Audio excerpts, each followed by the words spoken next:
Hello dear subscriber, मैं आपका वर्मा महेंद्र एक बार फिर से हसीला चैनल में स्वागत करता हूं।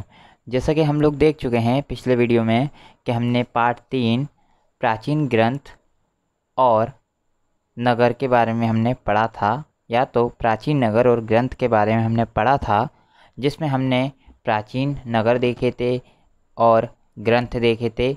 अब हम बात करते हैं पार्ट 4, भारत की प्रारंभिक राज्य व्यवस्था। भारत की जो प्रारंभिक राज्य व्यवस्था है, मतलब कह सकते हैं जो स्टार्टिंग की राज्य व्यवस्था है, वो किस प्रकार की थी, इस चैप्टर में हम जानेंगे। तो हम करते हैं चैप्टर नंबर 4 की प्रारंभ। तो सबसे पहले भारत में राजनीतिक व्यवस्था और संस्थाओं के विषय में हमें वेद, महाकाव्य, बौद्ध ग्रंथों से जानकारी प्राप्त होती है। ऋषिक कालीन या वैदिक कालीन राज्य व्यवस्था का स्वरूप कबीलाई शासन व्यवस्था की तरह था। उसके मुखिया को राजन्य कहते थे, जिसका चुनाव होता था। सभा और समिति जैसी राजनीतिक संस्थाएं अस्तित्व में थी। इस समुदाय को विश्व भी कहा जाता था। भारत में इसके बाद अलग अलग प्रकार की राजनीतिक राज्य व्यवस्था प्रभाव में आई। तो अब बात करते हैं जनपद। जनपद होता क्या है? ईस्वी सन पूर्व 1000 के आसपास पंजाब और गंगा नदी के क्षेत्र में अलग अलग समूह के प्रारंभिक राज्यों की स्थापना की गई, जिसे जनपद कहते थे। जनपद अर्थात मनुष्य के निवास का एक क्षेत्र या स्थान। जनपद शब्द राज्य के अर्थ में प्रयोग किया जाता है। जनपद ऋषिक कबीलाई समाज से अधिक विशिष्ट कह सकें ऐसी राजनीतिक व्यवस्था थी। कुरु, पांचाल जैसे अलग अलग समूह के राज्यों का उसमें समावेश होता है। कहने का मतलब ये है, आज से 1000 पूर्व वर्ष पहले पंजाब और गंगा नदी के क्षेत्र में अलग अलग समूह के प्रारंभिक राज्य, मतलब जो प्रथम राज्य थे, उनकी स्थापना हुई, जिसे हम क्या कहते थे? जनपद। जनपद का अर्थ होता है मनुष्य के निवास एक क्षेत्र, मतलब जहाँ मनुष्य रहता हो, उसको हम जनपद कह सकते हैं।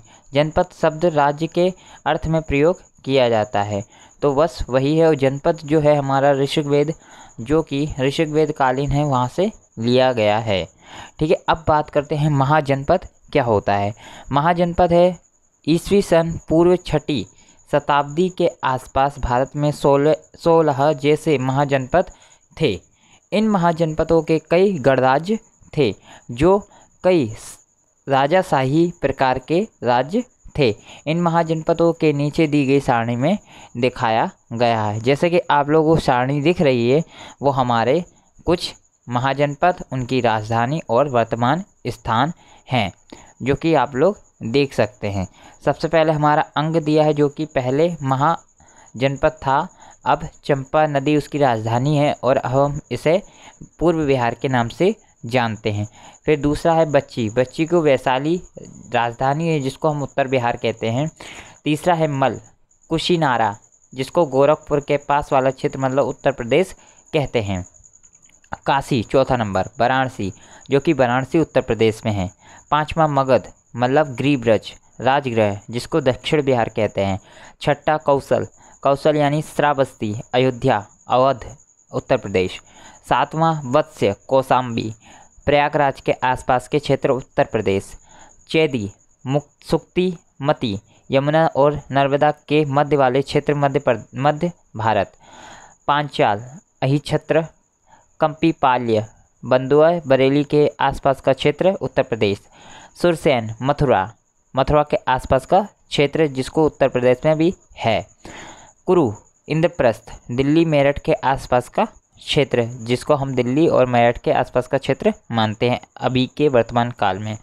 अस्मक, पौंडन्य, जिसको गोदावरी नदी का किनारा माना जाता है वर्तमान में। आगे बात करते हैं 13वां अवंती, उज्जैनी, मतलब मालवा का प्रदेश। 14वां मत्स्य, विराटनगर, जयपुर राजस्थान के पास का क्षेत्र।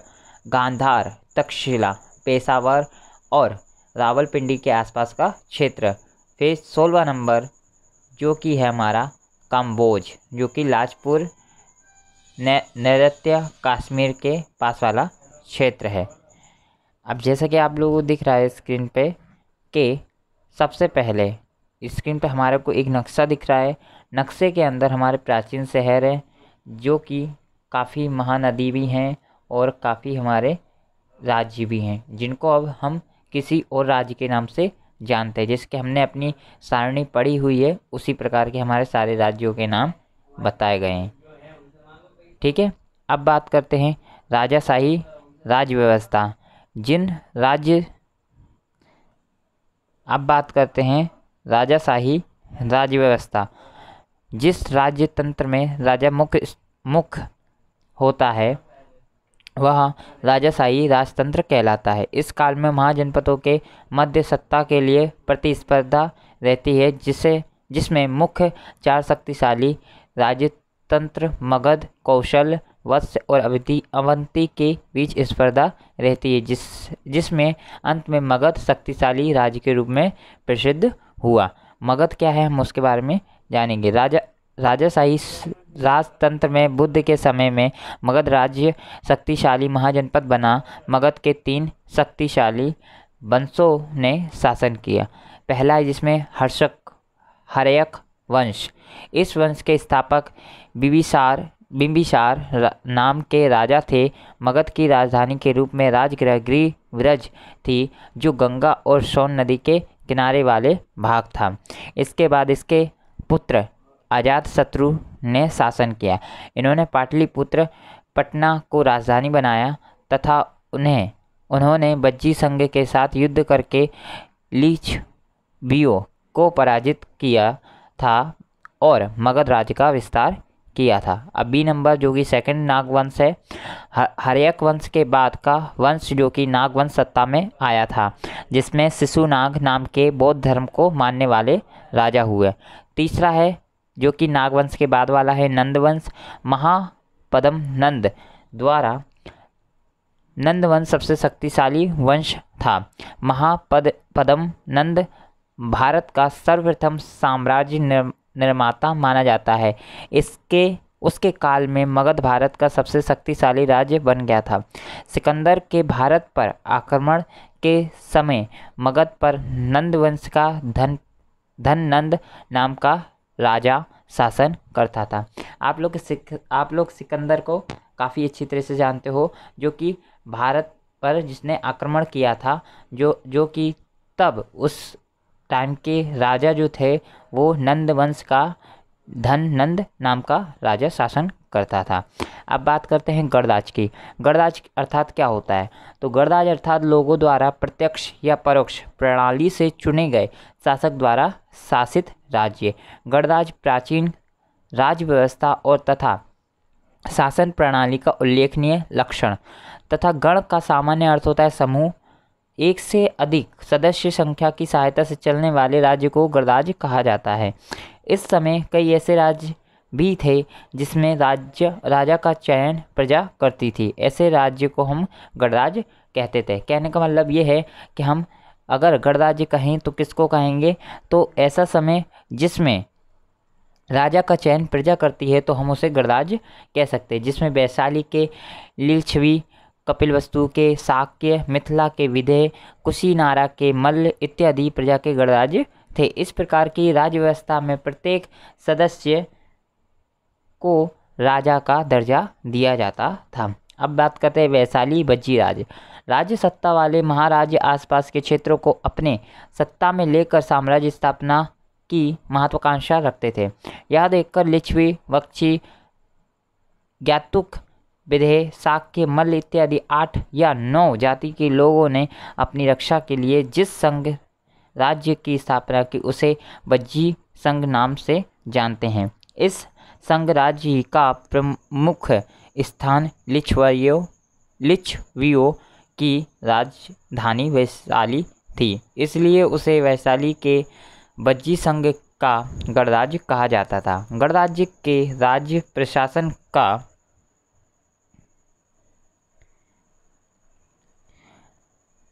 संचालन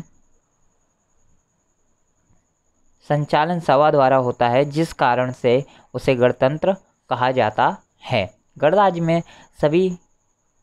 में राज्य की सभी सत्ता सदस्यों के पास होती थी। सभी सदस्य बैठते थे और सभी कार्य गण सभा में प्रस्तुत होकर बहुमत या सर्वानुमत के पास किए जाते हैं। जहाँ पर सभा बैठती उस जगह को संथाकार यानी नगर भवन के रूप में पहचाना जाता। गणराज्य के सभी सभा में सदस्य के रूप में वृद्ध और युवकों का चयन किया जाता था। जिसका चयन चुनाव द्वारा किया जाता था उसे गणराज्य में प्रत्येक सदस्य का राजा माना जाता था। गणराज्य की अपनी एक सभा होती थी जिसमें संचालन, संरक्षण, युद्ध, संधि जैसे महत्वपूर्ण प्रश्नों के ऊपर चर्चा होती थी और बाद में निर्णय होता था। कोई भी सदस्य निश्चित समय तक सदस्य रहता था। गणराज्य के प्रमुख को एक कार्यवाहक समिति राज्य प्रशासन में मदद करती थी।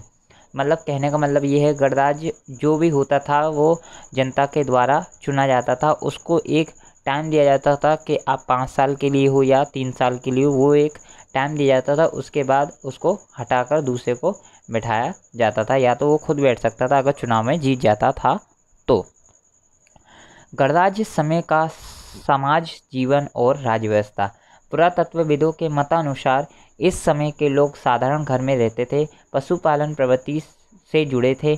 इस समय गेहूं, चावल, जौ, गन्ना, तिल, सरसों, दलहन जैसी फसल होती थी। लोग मिट्टी के बर्तन का उपयोग विशेष रूप से करते थे क्योंकि पुरातत्वविदों ने ऐसे कई मिट्टी के बर्तन प्राप्त किए। इस समय के मिट्टी के कई बर्तनों के ऊपर चित्रकारी दिखाई देती है। ये बर्तन भूरे रंग से चित्रित बर्तन थूसार पात्र थे, जैसे कि आप लोगों को स्क्रीन पर दिख रहा होगा, बाजू में दिया है चित्रित थूसार पात्र। इस समय में किसी भी राज्य का शासक अपने राज्य की सुरक्षा का उपाय अवश्य करता था, इसलिए राज्य की राजधानी के चारों ओर किला बनाया जाता था। यह किला मजबूत और ऊंचा होता था। उसमें अधिक मात्रा में पत्थर और ईंटों का उपयोग किया जाता था। कई राज्य अपनी शक्ति और समृद्धि का दिखावा करने के लिए राज्य के चारों तरफ विशाल, ऊंची और बड़ी दीवारें बनाते थे। प्रयागराज में प्राप्त ईंट की दीवार लगभग 2500 वर्ष पहले की मानी जाती है। जो प्रयागराज है, जिसको हम इलाहाबाद के नाम से जानते हैं, वहाँ पर एक दीवार है जो कि ईंट की बनी हुई है, जिसे 2500 वर्ष पहले बनाई है ऐसा माना जाता है। प्रायः उस समय इसी प्रकार की दीवार वाले किले बनाए जाते थे, जैसे कि आप लोगों को दिख रहा है बाजू की स्क्रीन पर। इस समय के सभी महाजनपदों को विशाल सेना सुरक्षा के लिए मजबूत किले की आवश्यकता रहती है। इस आवश्यकता को पूरा करने के लिए लोगों से कर लिया जाता था। कृषि का छठा भाग किसान राजकोष में जमा करता था। कारीगर समाज महीने में एक दिन राज्य का कार्य करते थे। पशुपालक कर के रूप में पशु देते थे। व्यापारी वस्तुओं के क्रय विक्रय पर कर देते थे। महाजनपदीय समय में लोहे के औजार के कारण खेती में सुधार आया था। कहने का मतलब ये है, जो कि अभी गणराज्य समय का समाज, जीवन और व्यवस्था है, राज्य व्यवस्था, तो कुछ इस प्रकार से थी कि कोई भी अगर कृषि है तो उसका छठा भाग किसान राजकोष में जमा करवा देता था। फिर उसके बाद जैसे कि कारीगर है, समाज में एक दिन राज्य का कार्य उसको करना ही पड़ता था। फिर उसके बाद पशुपालक लोग हैं जो पशु पालते हैं, उनको पशु देने पड़ते थे कर के रूप में। कर क्या होता है वो आप लोग जानते हो, जैसे कि हम कह सकते हैं इंटरेस्ट, वो आपको कर के रूप में उनको देना पड़ता था। व्यापारी वस्तुओं के क्रय विक्रय पर कर देते थे। जैसे कोई व्यापारी है तो उसको कर और विक्रय के रूप में कर उनको देना ही पड़ता था। अब बात करेंगे हम स्वाध्याय की, जो कि स्वाध्याय पर मैं आपको कोई वीडियो अवेलेबल नहीं कराऊंगा।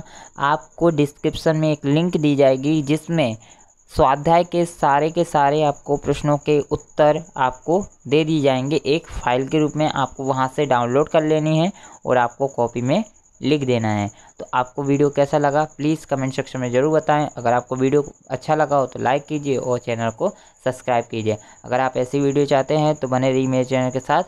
Thank you everyone.